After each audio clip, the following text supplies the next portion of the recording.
بسم الله الرحمن الرحیم. د هر درنا د شفا حاصلولو یو وظیفه درته ښیم.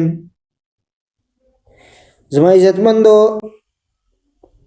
سورة الانعام کې راځي آیات نمبر 17: وَإِن يَمْسَسْكَ اللَّهُ بِضُرٍّ فَلَا كَاشِفَ لَهُ إِلَّا هُوَ وَإِن يَمْسَسْكَ بِخَيْرٍ فَهُوَ عَلَى كُلِّ شَيْءٍ قَدِيرٌ. دا آیت کریمه ده څوک چې د هر قسمه بیماری ته یعنی هر قسمه بیماری ته وي دا غینه شفا موندل غواړي، چیرې ماته الله رب العزت د دې بیماری نه شفا راکړي.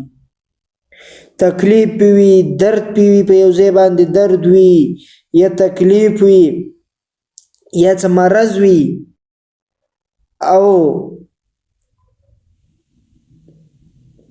د درود په ځای د کوم ځای چې درد وي په کوم ځای باندې درد وي پاغې د مطلب په سر باندې درد دی، سر باندې لاس کېدوا او دغه کلمه دغه آیات مبارکه وزلا یا یولس زلا وزلا یا یولس زلا دا وای او په سر د بیرې پیلا و داسې کار کوي چې مخکې وروسته به دا به درود شریف وای ځکه یې داسې به وای: اللهم صل على محمد وعلى آل محمد كما صليت على إبراهيم وعلى آل إبراهيم إنك حميد مجيد.